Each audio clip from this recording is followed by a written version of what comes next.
Bem, continuando, a gente vai falar sobre juros compostos.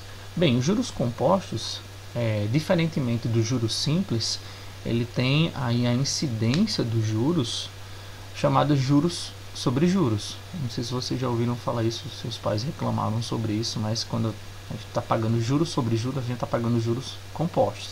Vamos ver em detalhes o que é esses juros compostos e por que temê-lo. Vejamos, os juros compostos são os juros produzidos em um período de capitalização e não pagos, são integrados ao capital no início, aquele capital lá, R$1.000, eles vão ser introduzidos naqueles capitais. Só que do período seguinte, por exemplo, deu 1.200, no caso R$1.100 no primeiro ano, voltando lá, por exemplo, no segundo ano eu não vou fazer os juros em cima dos R$1.000, eu vou fazer os juros em cima desses 1.200. Vocês vão ver isso aqui agora. Então, aí os juros incidem sobre o capital inicial e sobre os próximos juros. É isso que eu acabei de falar. Então, neste regime, a taxa varia exponencialmente em função do tempo. Vocês vão ver como cresce esses juros. Então, e a remuneração pelo capital inicial ou principal é diretamente proporcional. Porém, a partir do momento que passa do primeiro período, no segundo período isso aqui já vai crescer. Olha, a cada período T, a taxa sofre uma mudança pela potência do tempo.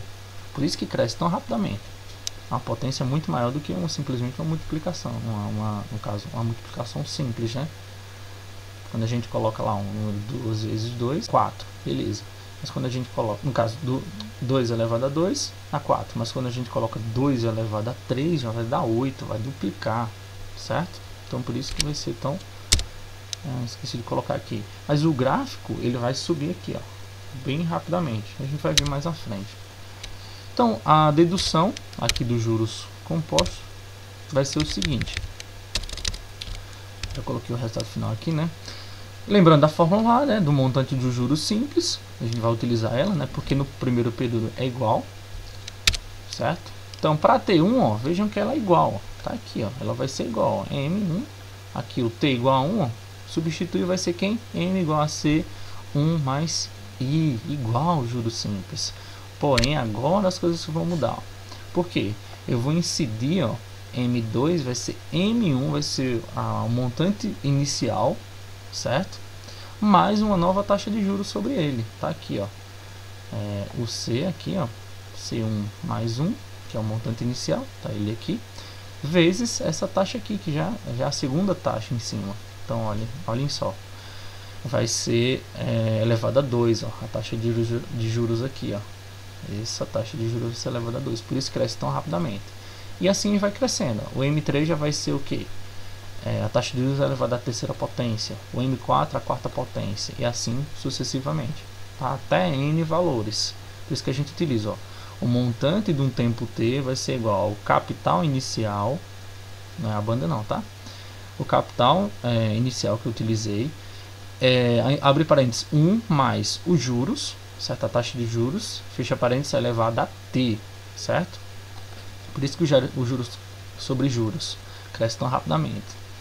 Então vejamos, tá aí a fórmula. Sim, atenção, o período de capitalização deve ser contabilizado com a taxa, tá? Certo? Deve ser contabilizado com a nossa taxa. E a taxa é quem define o período de capitalização.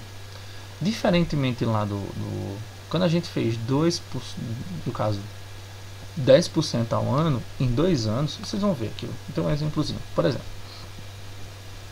5% ao mês em 3 meses vai ser 15,76%. Ok? Porém, quando eu falo 15% ao trimestre, é diferente. Aqui eu tenho o mesmo período, ó, 3 meses. Só que os juros ele foi incidindo mês a mês. Lembrem lá, a cada mês o juro cresce em cima do valor do montante lá, diferente do montante inicial. Certo? Por isso que aqui eu tenho 15,76 e aqui eu tenho 15 ao trimestre. Certo? A maneira de falar vai me dizer aqui qual o período da capitalização dos juros, certo? Por isso que é muito importante. Então vejamos, cálculo dos juros. Então temos uma fórmula básica. Eu vou ter juros vai ser igual ao capital. Isso daqui a gente tem definido, eu vou exemplificar para vocês, mas a gente tem os mesmos, os juros, o capital inicial, a taxa de juros e a quantidade de períodos. A mesma coisa, a maneira de se descrever que é diferente. Bem, aí está falando que a maneira do juros simples é indiferente que os juros sejam pagos a cada período de capitalização ou no final do período da operação financeira, tá? Aí não pode ser pago no final da operação financeira, vai ser o juros vai estar muito mais alto do que no início, né? Concordam? Por isso que às vezes o pessoal fala o seguinte: é melhor pagar a conta antes do término dela. Por exemplo, dar um montante de dinheiro, porque você vai pagar menos juros. Então temos aí, o montante ele vai ser o seguinte, vai ser C vezes 1 mais I elevado a T, que a gente já viu. Então, substituindo o M na fórmula ali por C mais J, a gente acha quem é. Olhem só, eu vou ter C mais J substituído por M. Então, eu vou lá. O C que está aqui do lado, eu vou passar ele para o outro lado e vai ficar negativo, né? Então, menos C, certo? Eu repito todo o resto, menos C. Então, os juros ele vai ser, aqui simplesmente a evidência, tá, pessoal? Eu tiro o C em evidência aqui, ele não está nos dois membros, ele não está nesse membro aqui, nesse segundo. Então, C vezes, no caso, 1 mais I sobre T, dá esse membro aqui, esse primeiro membro. E C vezes menos 1, dá aqui, menos C, certo? Tudo bem? Então, essa é a fórmula dos juros compostos, tá? A gente vai utilizar mais um montante, geralmente se utiliza mais um montante, mas eu quis explicar para vocês. Então, calcular um montante, um exemplozinho, né? De um capital de 100 mil dólares, aqui é dólares, hein? Poxa, dinheiro. Aplicado durante 6 meses, a taxa de juros compostos de 2% ao mês. Veja, 2% ao mês em 6 meses. Eu não posso somar, então eu não posso fazer 2 vezes 6 é 12%, não. Olha como é que vai acontecer aqui, Fórmula do cálculo. Pego lá o cálculo do montante, que é o que? C, a gente utilizou o N aqui, tá, pessoal? Mas esse N aqui é o tempo, tá? O tempo decorrido, tá? Ou seja, esse 6 aqui. Eu vou ter C vezes 1 mais I, certo? Que é da fórmula, vezes o N. Esse N aqui é nosso T, tá? É nosso Tzinho. Eu vou ter o capital 100 mil dólares vezes 1 mais 0,02.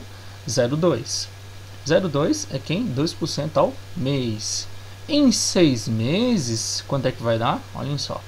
Eu vou ter 1,16224 do valor inicial, ou seja, dos 100. Vai dar quanto? 112.616,24 dólares, ou seja, em 6 meses o aumento foi de aproximadamente 2.600 dólares a mais em 6 meses, 2% ao mês, uma taxazinha dos juros compostos. Se fosse no juros simples, basicamente seria o que? A gente faria vezes cada mês aqui daria 2%, né? 2% de 100 mil daria 200, né? 2 mil. Seria 2 mil. Então, daria 12 mil, né? 12 mil dólares. Mas aqui deu 12.616.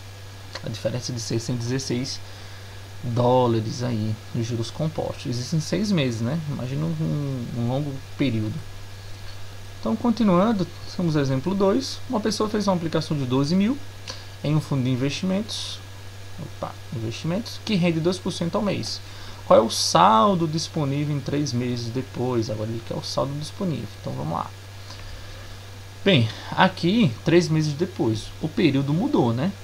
Aqui eu coloquei o Tzinho. Então, eu vou colocar lá 12 mil, certo? Vezes, só um detalhezinho aqui, tá, pessoal? Isso não é 100, não é 100 não, tá? Aqui, ó, é 12, mas aqui eu coloquei o resultado correto. Substituo a taxa de juros, 0,02, e o período, 3 meses. Aqui, 3 meses. Então, eu faço aqui a soma, né? Dá 1,02 elevado a 3, que dá quanto? 1,06 1208. Isso aqui vezes 12 mil, tá? Esse 100 mil aqui esqueçam. Vezes 12 mil dá quanto? 12 mil, no caso 12.734 reais, 24 centavos. Então o saldo aí será esse em 2 meses. Se fosse juros simples, aí eu faria 2% de 12 mil, daria quanto? Aí eu faria, a cada mês eu teria quanto? Eu multiplicava por 3, né? Daquela fórmula lá. Então seria bem menos do que esses 734 reais. Continuando, sim, aqui, desculpem pelo errinho, a gente tem o seguinte: considere outra aplicação no valor de 1.000, no caso 10 mil reais, e que rende 20% ao ano. Vamos calcular alguns montantes comparando a situação real com juros compostos, com uma simulação dessa mesma aplicação com juros simples. Observe, aqui eu tenho o valor inicial, né, em tempos, 10 mil e 10 mil. Então aqui eu tenho juros simples e aqui os juros compostos. Nos juros simples eu tenho C, capital, vezes, no caso, o capital inicial, né, mais que é a fórmula do montante, tá? Capital mais os juros, no caso os juros, tudo bem? É a fórmula do montante. Então capital é 10 mil mais os juros aqui é 10 mil vezes 0,2, certo? Que a cada ano é quanto? 20%. Então, no caso 0,20, né? Então 20% está aqui, ó. Já fiz o período em um ano, por isso que eu não coloquei não foi colocado um aqui, tá? Então dá 12 mil. E aqui eu também vou ter uns 12 mil. Por quê? Eu tenho 1 elevado aqui, ó. É apenas 1. Então 1 não vai mudar, né? Se eu elevo alguma coisa a 1, é aquela própria coisa. 2 elevado a 1 é o próprio 2. 4 elevado a 1 é o próprio 4. Então, num período de um ano, os juros é o mesmo. Tá aqui 12 mil e 12 mil. Porém, em 2 anos já muda. Olha, vejam só, porque aqui eu vou ter 2 vezes e aqui eu vou ter elevado a 2, ó, os juros elevado a 2. Então vai dar 14 aqui, 400 a mais. Aqui vai dar 16, aqui vai dar 1.280 a mais. Aqui vai dar 18 mil, aqui vai dar 2.736 a mais. Aqui eu tenho 20 mil, aqui vai dar 4.883. Isso em 5 anos. Certo? Isso é um juros de 20% ao ano, ou seja, 20% ao ano é menos de 2% ao mês, certo? Tá aí o gráfico, tá? Do nosso exemplo. Vejam só, 0, né? Todo mundo igual, 10 mil. No primeiro ano, todo mundo igual, 12 mil. Aí agora, vejam que esse partezinho azulzinho aqui é o nosso juros simples. E aqui nossos juros compostos, crescendo o que? Exponencialmente. Aqui temos uma fórmula, porque a gente tem um gráfico do montante pelo tempo. Então temos aí a fórmula, o cálculo dos juros simples, olha só, aqui, e os juros compostos com o meu T aqui, ó, que vai mudar. O T aqui eu apenas multiplico, aqui ele faz o que? Ele é uma potência. Essa é a diferença principal, primordial. Então aqui eu vou ter o cálculo dos juros, tá? Da mesma forma que eu fiz, eu abri aqui as contas para vocês. Aqui eu já tenho um outro detalhezinho, eu tenho um logaritmo. Vejam só, eu tenho um logaritmo. Então aqui a gente vai utilizar o que? Geralmente se utiliza calculadora científica para poder fazer essas contas aqui com o tempo, cálculo do tempo. Mas a gente não se preocupar com isso. Geralmente as contas são para utilizar os juros ou então o montante. Aqui também temos as equações utilizando o montante. Vejam só, vejam que é diferente, né? Eles são bem mais rebuscados, bem maiores do que dos juros simples. Por isso que os juros compostos ele tem um grau de dificuldade maior e também um grau de tamanho maior, certo? Então beleza, aqui a gente encerra a nossa aula, certo? Espero que tenha ficado aí algum aprendizado para vocês. Lembrando, juros simples, ele incide sempre sobre o capital inicial. Os juros compostos, a cada período, ele vai incidir sobre o capital do período anterior, certo? Tudo bem? Diferença é essa. Vou deixar algumas questões para vocês. Façam, tirem dúvidas comigo, por favor. Vejam isso que a gente vai, terminando aqui, vai fazer as revisões para o nosso Enem, né? Que não devemos parar. Obrigado pela atenção, até a próxima semana.